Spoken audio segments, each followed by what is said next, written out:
What's up mga bro? So ngayon nga, papunta na kami sa Quezon.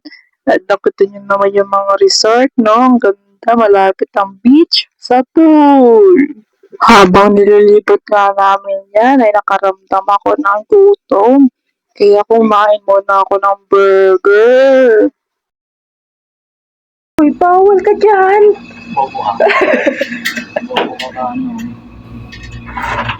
Ano pa yung pinagagagawa mo dyan? Hindi kasi marunong. Galit ang mundo. Pagaling ganda ka. Habang niloko ko nga yung kapatid ko, ay nagkayaan silang kumain. Pagkatapos nun, simulan ko lang kumain ng crab. Ayun, ang laki ng laman. Ang sarap. Pagkatapos nga, ay kinuha ko naman yung crab. Ang laki niya. Habang pinakain ko siya, guys, tinatanggal ko yung ulo at ang hirap niyang buksan. May kaagaw pa nga ako sa pagkain, yung langaw.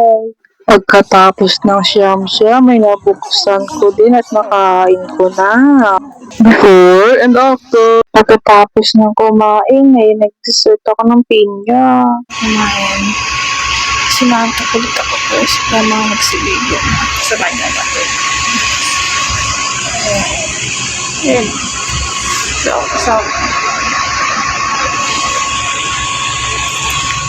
tanggal ko ang panet. Mainit, nagpapawisan ako, boy. Sapat na, tulog tayo. Kakaigip ko nga lang at bigla akong ginising. Tinanong ko sasama ako, syempre sila ba naman papakayag maiwan doon?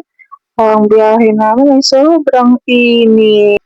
Nakakita kami ng kabayong may dalang nyug. Para talaga siyang independent woman, no? Kaya niya sa magbuhat na mabibigat, hindi kailangan ng lalaki sa buhay. Papunta kami sa bukuhan, guys. Habang papalapit nga kami sa bukuhan, may mga nakita kaming mga animals. Isa nandito ang baka, baboy ramo at kambing. Mas naging aesthetic ang bahay ng kambing nung nakita namin. At pagkatapos minakita kami ipon sa bunga ng aso at naawa ako. Uminom nga ako dyan ng pomelo at ng burger. Kaya may tayo niyan. Pagkatapos naman ay paggabi ng hapon ay sila ng sopas sa paso tanga. Pagkatapos ko nga kumain ay nag-aura-aura na ako dyan. Kaya lang bigla ako napansin ni ate at sabi yung pipicturan at umaura nga ako. Nabubulog tuloy ako ng wala sa oras at bigla naman may sumiit ditong pusa.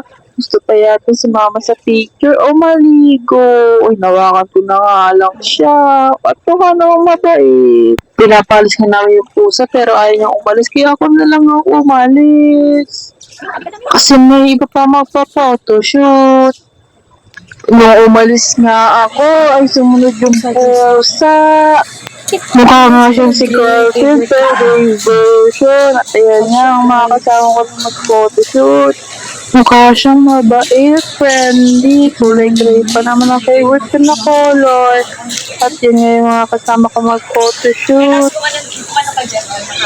Pagkatapos ko ng photoshoot, inumpisa na ako maligo. Nagtagunahan nga ako at sa uli ako ang talo. Lagpas tao ang kitchen kaya parang nahihirapan pa akong mag-adjust. Pagkatapos ay bumalik na yung kapatid ko at ako tinyo pa yung dagat at maura-ura pa pala siya dyan. Tapos maya-maya ay kumain na ako at umahon na din. Kasi nahihirapan ako magtawid-tawid dyan, lalo pat marami ng umahon at natutulog. Habang kumakain nga ako, ay napagkamalan pa akong si mama ko. Habang nakain nga ako, ay tinitignan ko yung kapatid ko kung ano yung ginagawa. At ayun, nakita ko nakikipag-usap. Binubusog ko nga yung sarili ko para makaramdaman naman ako ng antok at makataas na ako sa kwarto. Mabusog na ako, agad na ako natulog. Inumagahan na nga yan, 5 a.m. at magsisiuwian na kami. Bye-bye, Quezon! May dala-dala pa kasi sasakyan yung tatay ko, kaya dun na kami sumakay. At yun, kumain ako pang almusal habang nabiyahe. Bye-bye! Yun lang.